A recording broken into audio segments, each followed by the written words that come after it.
Right. So let's continue then. Let me start screen sharing for you. All right. Can you see it? Is my screen visible? Starting. I can see it. All right. Cool. So now let's move on to the. Yes, I can see. Yeah, yeah. So Subhash Chandra Bose becomes the supreme leader of the Indian National Army. So Subhash Chandra Bose had You are accepted. not recording today. No, no, I'm recording on a separate app. Now this Zoom recording is too annoying, so I have another app. I think CBS screen recorder or something. It's Okay, calling OBS. OBS. Yes, sorry. Yeah. Anyway, so shall I continue? Any doubts with the previous part that we discussed?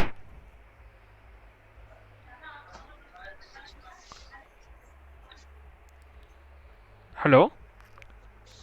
No doubt. All right, fine. So the next part is Subhash Chandra Bose becomes the supreme leader of the Indian National Army. So Subhash Chandra Bose had accepted the invitation at the Bangkok conference. He left Germany in a German U-boat and reached Japan on the 13th of June 1943. He arrived on Singapore on the 2nd of July 1943.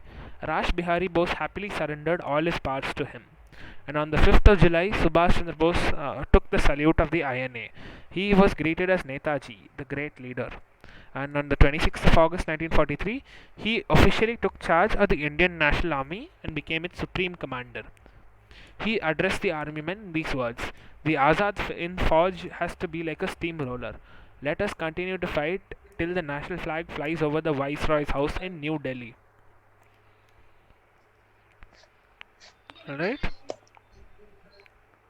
Huh.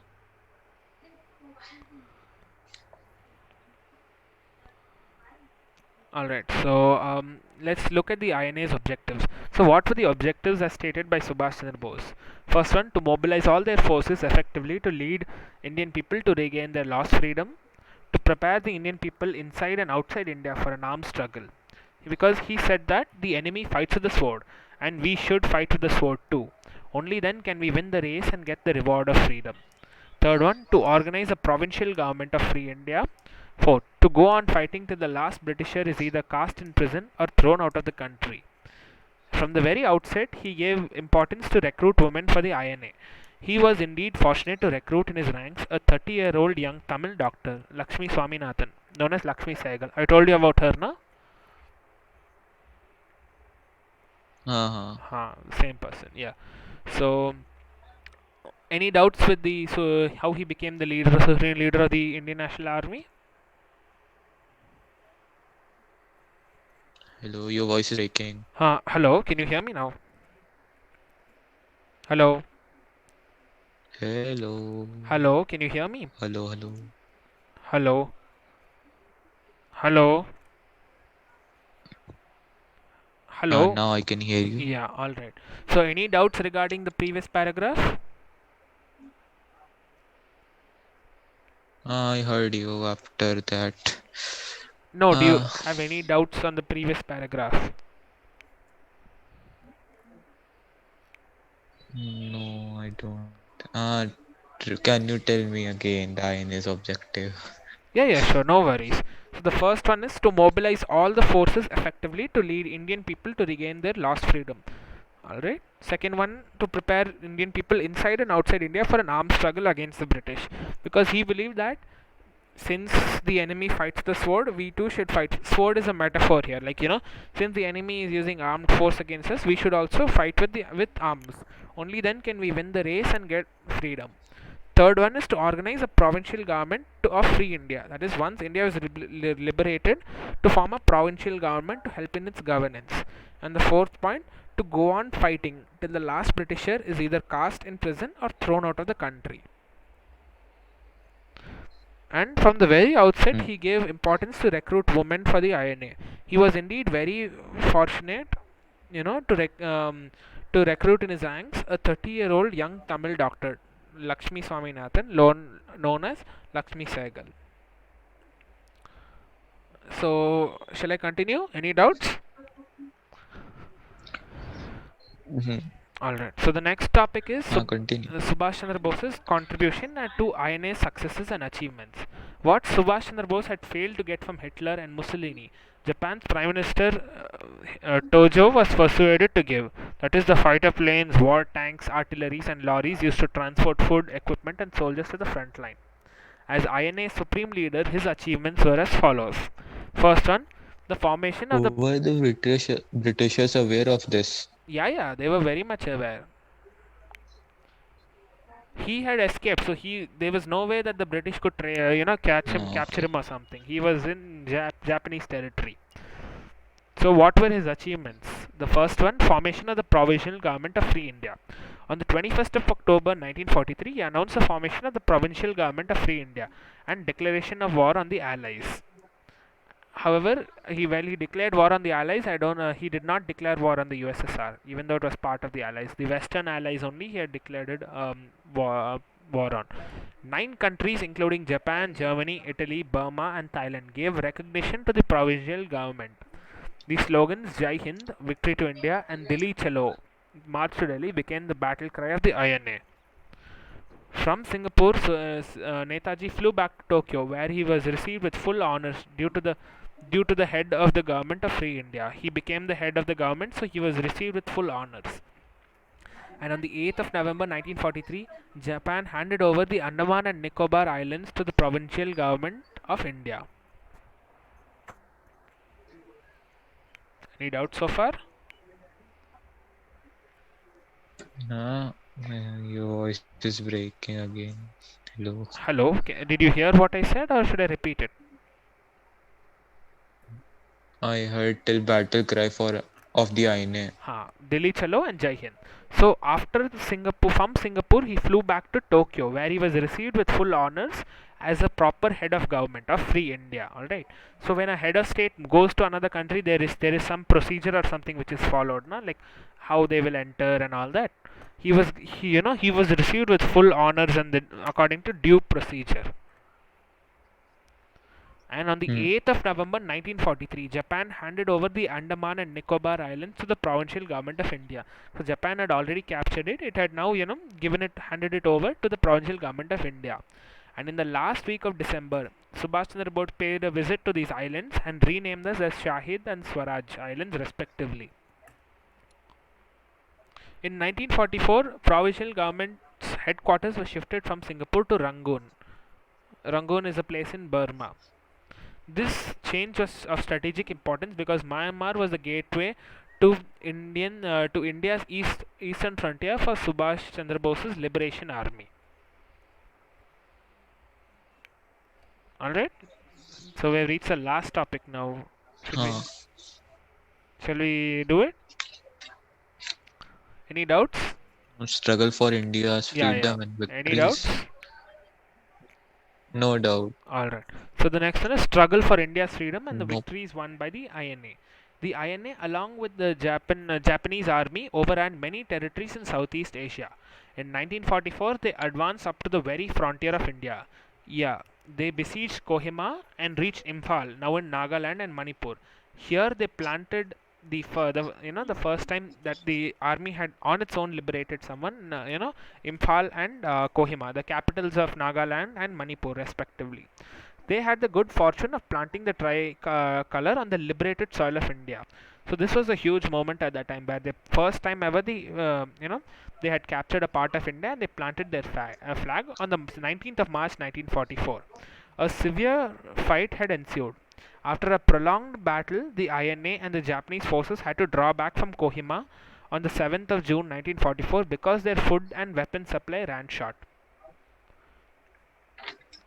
As we already told you, INA's military vehicles had already entered Manipur also. Imphal was expected to fall in April or near the beginning of May of 1944. The defeat of Japan sealed the fate of the INA. However, the INA's victories were short lived. Monsoon started immediately after the fall of Imphal, and by the end of May 1944, the Japanese forces started their retreat. Even then, the Japanese and along with them the INA men continued to hold on to Burma for almost a year. After that, things went from bad to worse.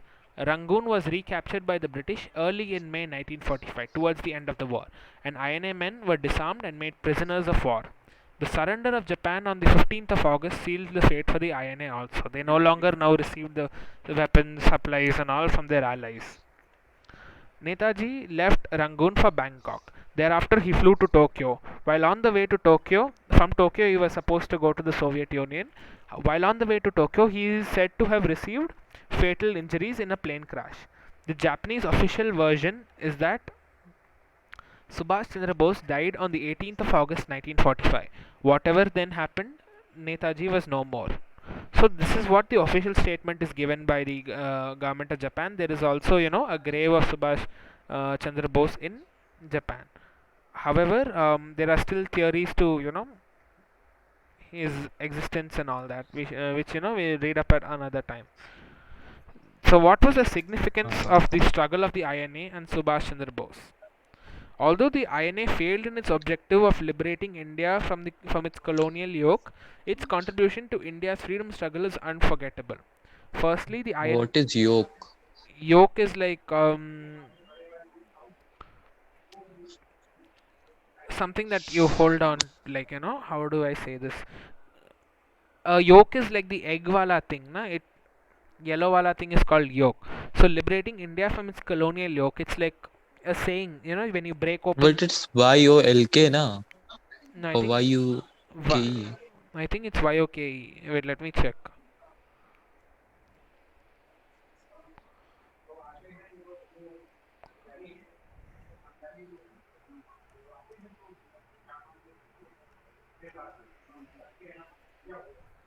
Oh, sorry.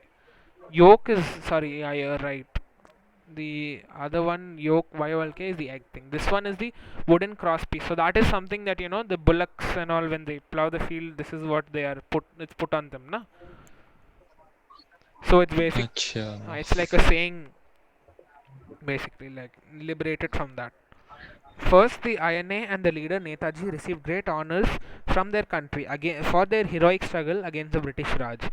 In 1945, the trial of the INA officers, known as the Delhi trials, the Shah Nawaz Khan, G.S. Dillon, and Prem Sehgal at the Red Fort in India, evoked the sympathy of the entire nation. The Congress took up their cause.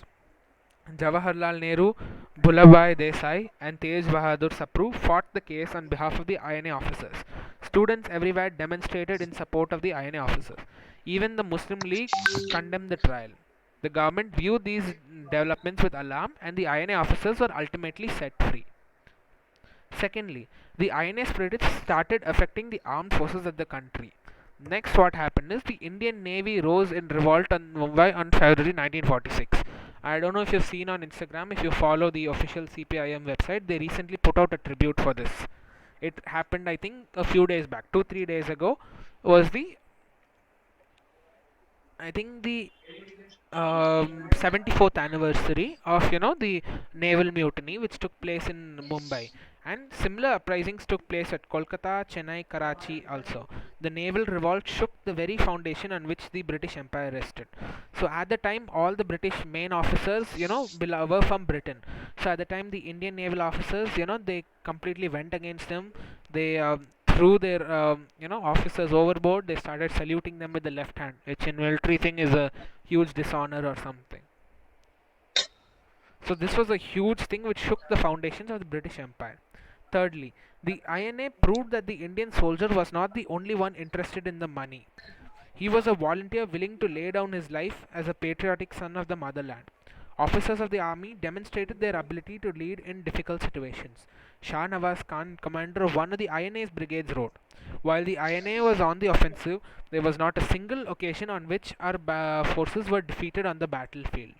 Fourth point, the INA struggle was an important factor which led to the British to quit India, because that, the INA struggle, inspired Indians so much that the country was on the verge of rebellion, you know, to overthrow the government.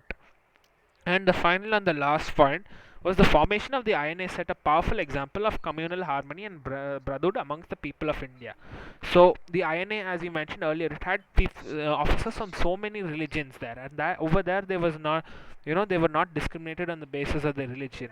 So that was a powerful example of communal harmony and brotherhood against the people, amongst the people of India. Any doubts in these 5 points? No, no, no. Yes. Hmm? Any doubts you want to ask? What are you saying? No. No doubts. Did That's you? clear. Yeah. Did you hear all what I said? Everything? I heard. All right. Cool. So this page is cut off over here. Then what is in the next page? Only the notes to remember or the chapter summary. Chap Response to remember. All right. So that's it. Now done. Next chapter is independence and partition.